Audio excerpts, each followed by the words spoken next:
I think there are many reasons. The first one is the fact that small and mid-cap were quite expensive at the summer 2021.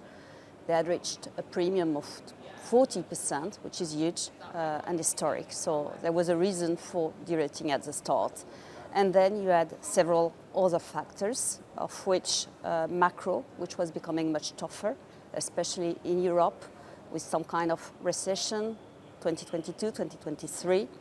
Then you had also a very strong increase in interest rates, and you know there is very strong negative correlation between small cap relative performance versus large cap and interest rates. And in a market where you have high risk aversion, you see outflows from small and mid cap fund. And as this asset class is not very liquid, these outflows have been weighing on the small and mid cap performance.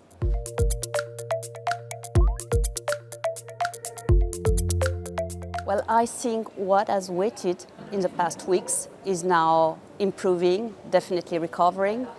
If you look first at valuation, this has reached a trough. I mean, today you have a discount of 8% of small cap PE versus large cap PE, and this is very big. I mean, we have never seen such a discount. Even in the 2008-2009 financial crisis, you had a discount of 5%. So today, we do believe valuation has reached a floor. And then you look at the two macro drivers, I mean, PMI in Europe and interest rates. Those two drivers are definitely improving. What you see in PMI is that there is some recovery in the Eurozone. It's not great, it's not huge, but it's slightly recovering, and this is good for the asset class. And then in terms of interest rates, I mean, it's clear that now the rates hikes are behind, and what you see now is some room for interest rates decline. So this is very good because of this correlation you have between interest rates and relative outperformance of small cap versus large cap. So valuation has become very attractive. Macro is definitely improving. And then I believe the structural fundamental factors that are favorable to small cap are there, i.e. there is strong growth for EPS in small cap and stronger growth in small cap than large cap.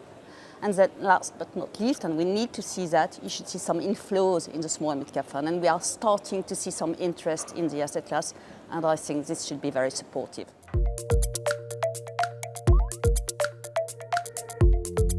So both are catalysts, definitely. I mean, M&As, we have seen not that many in 2023, more than 300, but not huge number of M&A. But what we do believe is that this will be definitely a key driver for small cap outperformance, because you see private equity, industrial companies, and even families that want to withdraw their company from the listed market. So those three buyers will be there definitely in 2024. And as regards IPOs, it's slightly coming back. It's slow, but we see much bigger in terms of size and much better quality companies coming to the market. I mean, we've seen Galderma, we've seen Puig. Those are companies with market cap above 10 billion. So this is definitely a positive sign.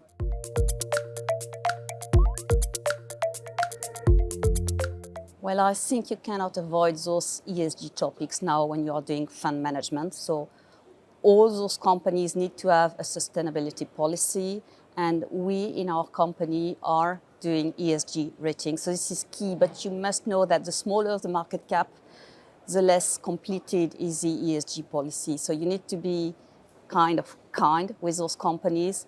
We pay a lot of attention to governance, and we look also at E and S policy, environmental and social policy, and are very focused on the improvement of these policies.